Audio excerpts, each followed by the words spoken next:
Imagine you find a high-end digital recorder sitting on a moss-covered stump in a valley so remote it's not even named on most maps.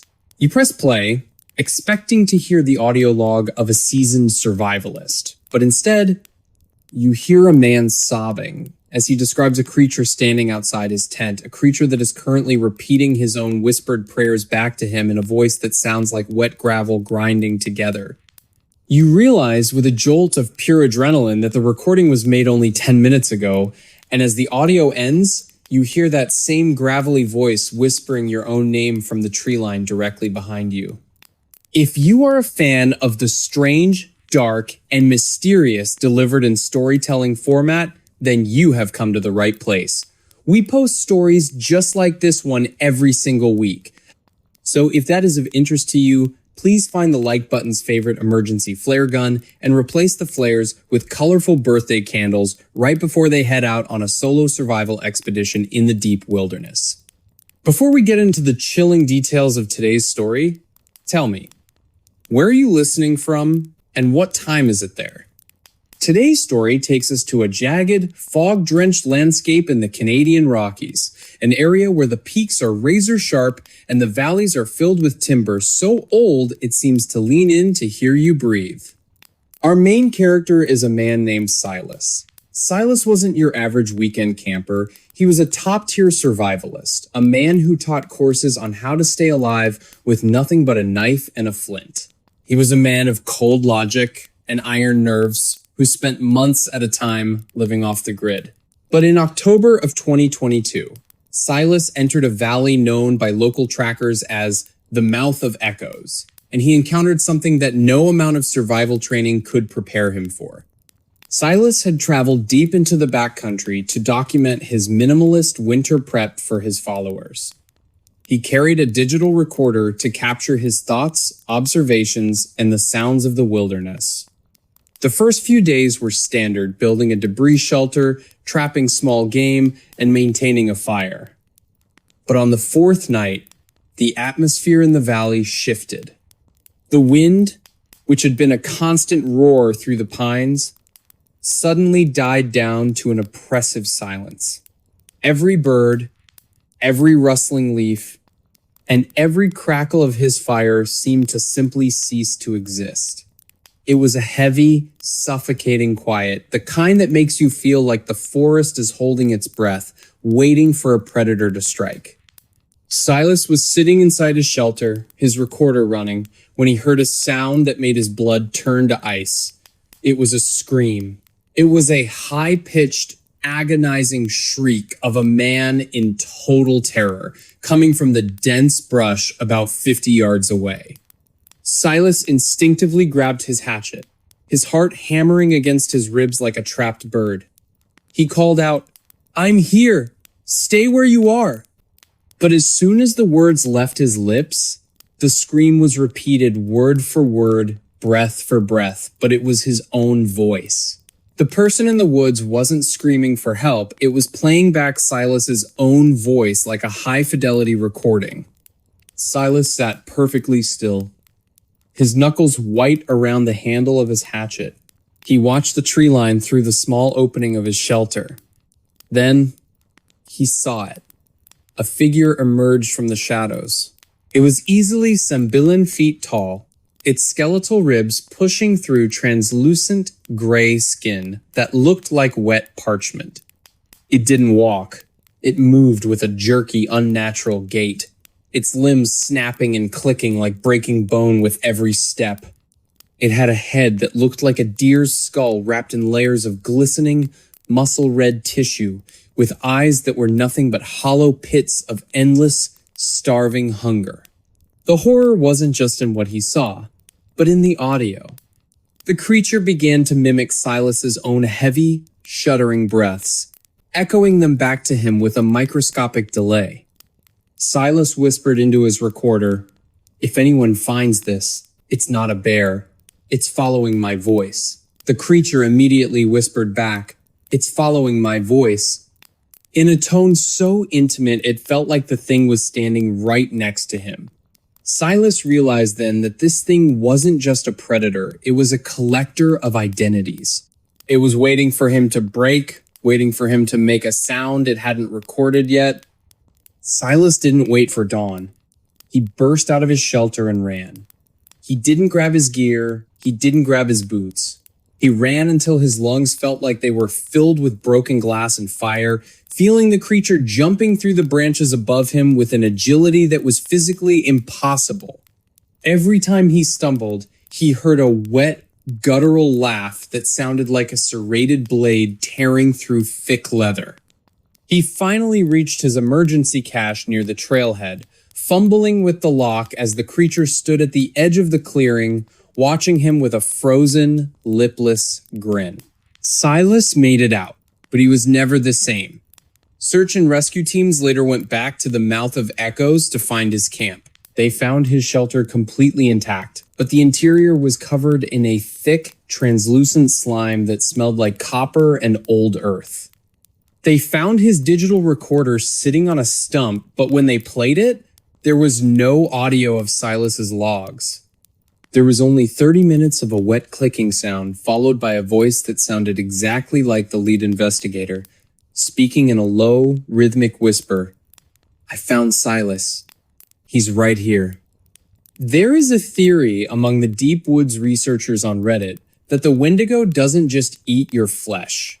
It harvests the very essence of who you are. It wears your life like a mask until the mask rots away. But the real, bone-chilling question is this. Silas moved to the city and hasn't stepped foot in a forest in 3 years. But last night, his neighbor called the police, claiming she heard Silas's voice coming from Silas's apartment, screaming for help and begging for someone to open the door, even though Silas has been on a business trip in Europe for the last 10 days. What just happened? Imagine picking up a 911 dispatch call and hearing your own voice on the other end, screaming in agony from a location you haven't visited in years. You look at the caller ID, and it's coming from a ranger station that was decommissioned in the 70s, a place that is now nothing but a rotting shell in the middle of a forest, where people simply cease to exist. You realize in that moment that whatever is on the other end of that line isn't just calling for help, it's calling for you, using the exact vocal cords it's about to rip out of your throat. If you are a fan of the strange, dark, and mysterious delivered in storytelling format, then you have come to the right place. We post stories just like this one every single week. So, if that is of interest to you, please find the like button's favorite pair of hiking boots and fill them with fast-drying industrial cement right before they head out on a 20-mile trek into the wilderness. Before we get into today's story, tell me, where are you listening from and what time is it there? Today's story takes us to a remote corner of the Cascade Mountains in Oregon. This is a place of jagged peaks and timber so thick the forest floor hasn't seen a sunbeam since the Eisenhower administration. Our main character is a woman named Sarah, a veteran emergency dispatcher who had seen it all until one rainy Tuesday night in November. The rain was a relentless hammer against the dispatch center windows, and the air inside was thick with the smell of stale coffee and ozone. At 3:14 a.m., a line lit up. No caller ID, just a flickering light that signaled a call from the deep backcountry. Sarah clicked her headset on. 911. What is your emergency? Silence. Then, a sound like a wet, ragged sigh. It was followed by a voice. Sarah's voice. It wasn't just a similar voice. It was an exact, high-fidelity replica of Sarah saying, "I'm at the old Silver Creek station. Something is in here with me. It's tall. It has no face." Sarah's heart didn't just beat. It hammered against her ribs like a trapped bird. She had never been to Silver Creek. She checked the logs. Silver Creek Station had been burned to the ground in 1974 after a series of unexplained disappearances. She tried to trace the call, but the system glitched, showing the signal was bouncing between towers that shouldn't even be active. "Who is this?" Sarah whispered. her hand trembling so hard she almost dropped her pen. The voice on the other end laughed. It was Sarah's laugh, but it went on too long, shifting into a high-pitched, inhuman shriek that ripped through the quiet of the room. Then, a heavy thud, followed by the sound of breaking wood and a wet, guttural clicking. The line went dead. Sarah didn't report it to her supervisor. She knew the Forest Service had a reputation for burying calls like this, labeling them as atmospheric interference or pranksters. But she couldn't let it go. She drove to the trailhead at dawn, her boots crunching on the slick, wet needles. She hiked for hours into the Whistling Woods, an area where the locals claim the trees themselves are starving. She found the station. It wasn't burned down. It was standing perfectly intact, but it was covered in a thick, translucent slime that smelled like copper and old earth. She stepped inside, her flashlight beam cutting through an oppressive silence.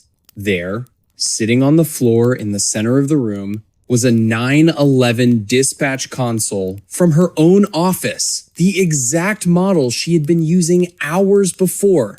Beside the console was a pile of clothing, her clothing neatly folded, including the jacket she was currently wearing. As she reached out to touch it, she heard a whistle from the rafters. She looked up and saw a figure 9 feet tall, ribs pushing through translucent skin, with a mouth that was a row of jagged, yellowed teeth perpetually exposed in a frozen grin. It didn't have eyes. It had hollow pits of hunger. The creature opened its mouth and in her own voice whispered, 911, what is your emergency? Sarah turned and ran. We didn't pack her gear. She didn't look back. She ran until her lungs burned and her feet bled, emerging from the woods half dead from exhaustion. The Forest Service officially sealed the area the next day, citing hazardous geological activity. They confiscated Sarah's recording and told her she had suffered a psychotic break. But Sarah knows what she saw. She knows that some places are meant to be left alone because the strange, dark, and mysterious is patient and it's hungry. There is a theory on Reddit that the Wendigo doesn't just eat your flesh. It harvests your memories and your identity, using them to lure in the people you love. But the real question is this. If Sarah made it out of those woods that morning, why did her husband call dispatch last night, claiming he heard Sarah's voice calling him from the attic, even though Sarah hasn't come home in 3 days?